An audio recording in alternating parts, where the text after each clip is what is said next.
commencement, Dieu créa les cieux et la terre. Ça y est, tout le monde est prêt. On y va. Oh, il marche avec nous. Tu marches avec nous. Seigneur, tu marches avec nous. Merci, Seigneur. Chantons, il marche avec nous. Jésus marche avec nous. Oh, il marche avec nous. Merci, Seigneur. Merci, Seigneur Jésus. Merci, Seigneur Jésus, notre Sauveur. Merci, Seigneur Jésus. Merci, Seigneur. Merci, Seigneur Jésus. Oh, merci, Seigneur Jésus, notre Sauveur. Merci, Seigneur Jésus. Merci, Seigneur. Tu marches avec nous. Tu marches avec nous. Tu marches avec nous. Tu marches bien-aimé. Tu marches avec nous. Tu marches avec nous. Oh, merci, merci. Il marche avec nous. Est-ce la même raison pour laquelle tu fuis le péché? As-tu surtout peur de la conséquence devant l'homme et non de la conséquence devant Dieu? Amen. Bonsoir ma fille, ça va? Ça va bien, Pasteur Philippe. Et toi? Ça va ma fille, le Seigneur est bon, le Seigneur est bon. Et le travail, ça va? Ça va merveilleusement bien. Gloire à Dieu. Salut Noémia, comment vas-tu? Ça va bien et toi? Ça va bien, merci.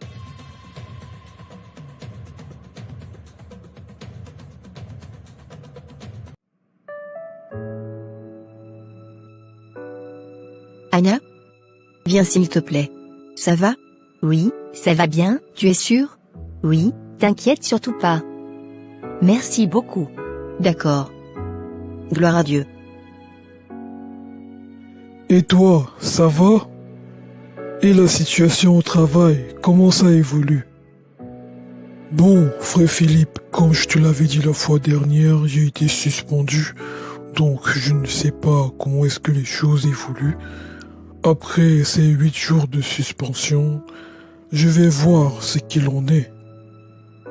Sois au repos et garde les yeux fixés sur le Seigneur. Amen. Amen. Merci beaucoup, frère Philippe. Gloire à Dieu. Sullivan, tu te souviens ce dont nous avions parlé la fois dernière? Il était temps que tu prennes certaines brebis avec toi, comme Michael a certaines brebis avec lui. Il faut aussi qu'une cellule commence chez toi. Ça te permettra de grandir. Tu as tout ce qu'il faut pour encadrer les brebis du Seigneur. L'œuvre est en train de grandir et il faut que nous grandissions aussi. Oui, frère Philippe, je me souviens très bien, mais je ne me sens pas encore prêt à faire ce pas-là. Je ne suis pas encore prêt. Quand je regarde tous mes défauts, tout ce qui est encore en moi, je me dis, est-ce que je suis déjà prêt à faire ce pas-là et à aller à ce niveau? Je ne suis pas comme toi. Toi, tu fais tout bien. Et je ne sais pas si je pourrais faire ce travail comme toi tu le fais, frère Philippe. Il y a toutes ces choses et puis en ce moment, tu connais la situation et tout. Je ne sais pas. Je ne sais vraiment pas si je suis prêt à ça. Hé, Sullivan, tu me fais rire. Qui t'a dit que moi je suis parfait? Qui t'a dit que moi je ne fais pas des erreurs? Qu'est-ce que tu me racontes? Tu connais mes défauts? Et arrête de regarder à toi-même. C'est le Seigneur qui accomplit au travers de nous tout ce que nous faisons. Si tu attends à être parfait pour commencer à travailler pour le Seigneur, tu ne feras jamais rien. C'est le Seigneur qui nous perfectionne. Il prend son temps pour nous modeler, pour nous façonner à son image. Nous devons être patients envers le Seigneur lui laisser le temps de travailler en nous. C'est vrai que le caractère chrétien est très important. Le Seigneur Jésus veut que tous ses disciples soient comme lui dans le caractère. Il a mis le Saint-Esprit en chaque croyant pour former ce caractère. Seuls ceux dont le caractère est conforme à celui du Seigneur Jésus peuvent être considérés comme entièrement sanctifiés. Le Seigneur est profondément préoccupé par le caractère. Son premier but est que ceux qui le connaissent soient comme lui dans leur caractère. C'est dans ce sens qu'il est dit des premiers apôtres qu'il en établit 12 pour les avoir avec lui et pour les envoyer prêcher avec le pouvoir de chasser les démons. Marc 3, 14 à 15. Ils furent d'abord établis pour être avec lui afin qu'ils deviennent comme lui dans le caractère. Et ce n'est qu'ensuite qu'ils devaient être envoyés pour prêcher et chasser les démons. On peut dire directement que seuls ceux qui ont été avec lui et par conséquent l'ont revêtu peuvent être envoyés par lui pour servir en son nom. Tous ceux qui n'ont pas été avec lui et par conséquent n'ont pas revêtu son caractère sont exclus de son service. Le premier appel du Seigneur est que les gens puissent venir à lui et qu'ils soient transformés pour être comme lui.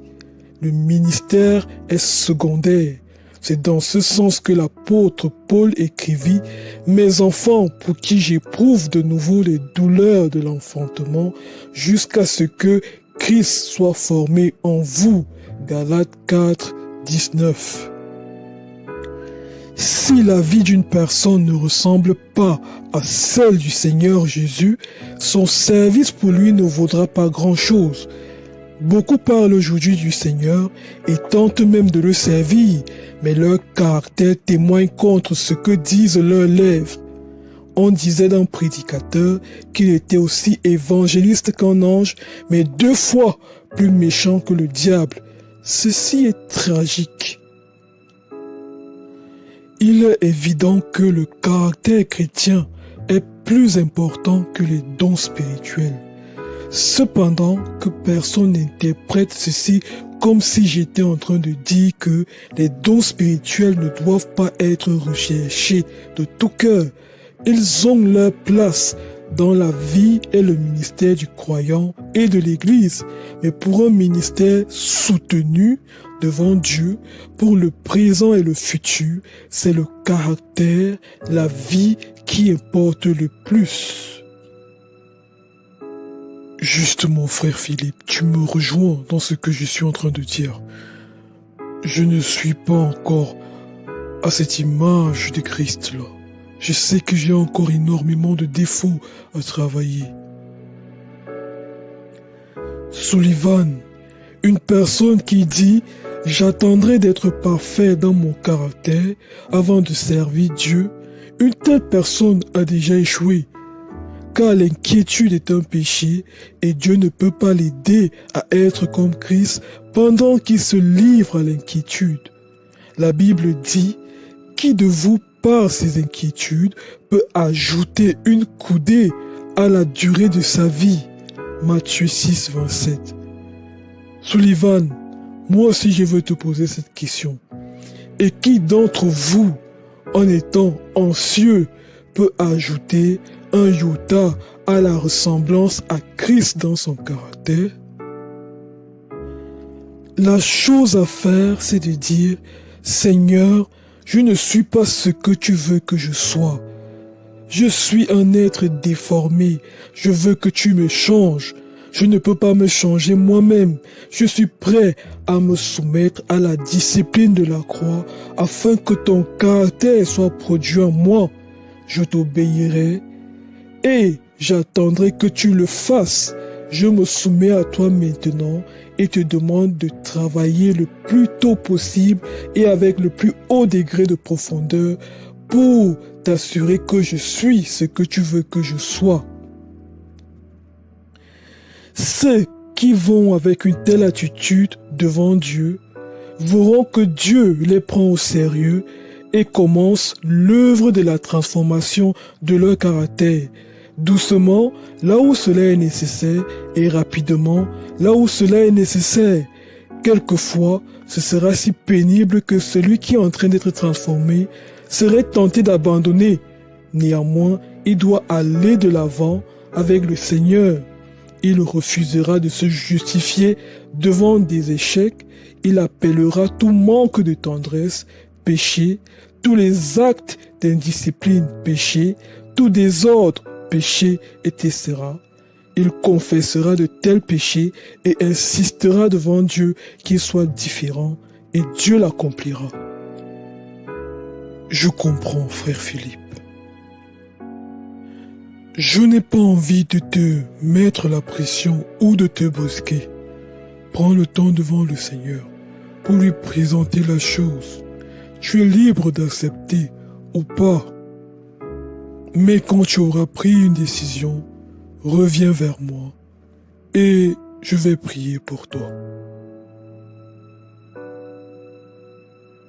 Frère Philippe, j'accepte. Si le Seigneur a mis une telle pensée dans ton cœur, en réalité, c'est un privilège pour moi. Les épreuves de ces derniers temps m'ont réellement montré que c'est Dieu qui était ma réelle joie.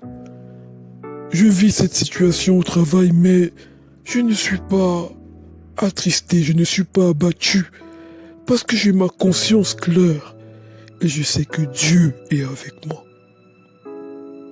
J'accepte et je crois que le Seigneur va accomplir son œuvre au travers de moi. Je vais prier pour toi.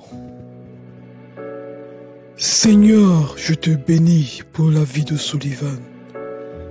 Reçois toute la gloire. Alors, Jose, comment ça va? Ça va bien, pasteur Philippe. Depuis la semaine dernière, j'ai un souci. Oui, dis-moi, qu'est-ce qui se passe? J'ai fait quelque chose que je n'arrive pas à avouer à ma femme. J'ai trompé ma femme dans le passé avec une fille qui est maintenant une sœur de cette assemblée. Et me souviens que, lorsqu'elle avait reçu le Seigneur Jésus, elle voulait aller le dire à ma femme. Mais je ne le lui ai pas permis. Maintenant que moi-même j'ai accepté le Seigneur, je dois faire cette restitution. Je suis troublé. Et de qui s'agit-il? Tu sais, les restitutions de ce genre sont très délicates. Il s'agit d'Atalia. Je comprends, c'est assez délicat. Effectivement, je me souviens qu'à cette époque, lorsqu'elle voulait faire cette restitution-là, je lui avais demandé de laisser parce que je n'étais pas encore très éclairé à ce sujet. Mais au fil du temps, le Seigneur m'a enseigné que ce n'était pas à elle de faire cette restitution. Si elle essayait de faire cette restitution à l'époque, peut-être qu'elle aurait définitivement mis un terme à ton mariage. Et par la grâce de Dieu, je lui ai dit de laisser. Normalement, c'est à toi de confesser ce péché à ta femme. Quand on fait la repentance, il n'est pas question d'exposer une autre personne, donc d'exposer le péché d'une autre personne. Maintenant que toi tu es enfant de Dieu, c'est à toi de confesser ce péché à ta femme. Pasteur, je ne sais pas comment elle va réagir non seulement vis-à-vis de moi, mais aussi d'Atalia. N'essaye pas d'imaginer comment est-ce qu'elle va réagir. La chose à faire, toi, c'est de prier. De choisir le bon moment pour lui dire ça et vraiment de lui demander pardon. Et après cela, si les choses se compliquent, tu peux m'appeler et ensemble, nous allons parler. D'accord, pasteur Philippe. Merci beaucoup. Alors, qu'est-ce que tu as fait aujourd'hui? J'ai passé ma journée à faire les suivis. Voilà un peu comment ton homme a meublé sa journée. Et toi, de ton côté, comment c'était? De mon côté, je dirais que c'était assez fatigant. Mais sinon, rien de particulier. Tu m'as beaucoup manqué.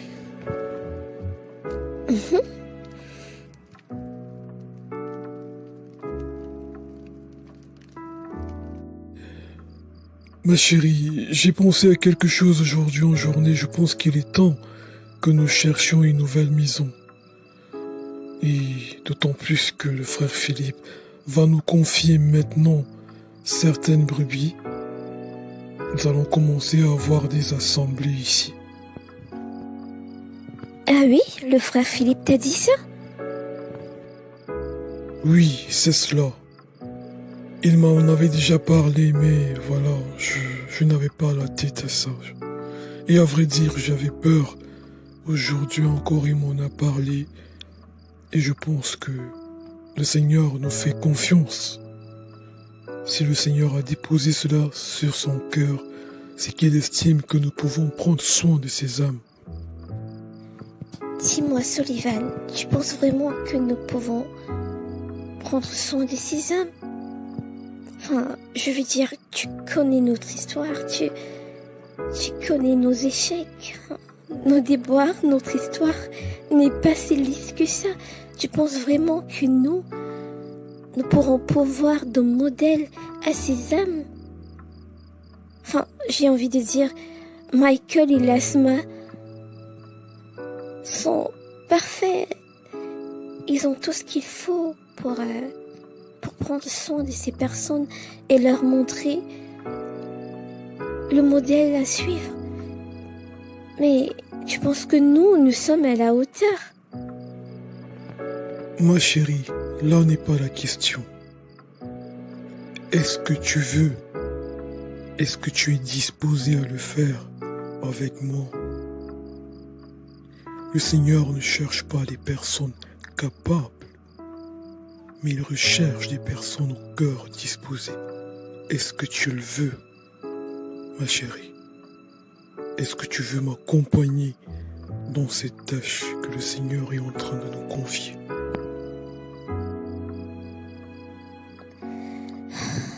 Sullivan, oui, je le veux. Je veux t'aider dans cette tâche. Je t'aiderai aussi longtemps que cela dépend de moi. Je vais t'aider à réussir dans ce que le Seigneur est en train de mettre entre tes mains. Je ne suis pas parfaite, tu le sais. Tu vois mes défaillances tous les jours. Rien n'est caché à tes yeux. Mais je veux faire ce chemin avec toi. Oui, je le veux. Merci beaucoup. Ça signifie que nous n'avons plus droit à l'erreur. Nous allons devoir travailler dur pour revêtir Christ, pour revêtir le caractère de Dieu. Nous allons devoir grandir dans notre relation avec Dieu, pour donner Dieu à ces personnes qu'il est en train de nous confier. Nous n'avons plus droit à l'erreur. Nous allons beaucoup mourir en nous-mêmes parce que c'est pas évident. Mais je sais que le Seigneur sera avec nous si nous sommes bien disposés et si nous lui restons obéissants. Que le Seigneur nous vienne en aide.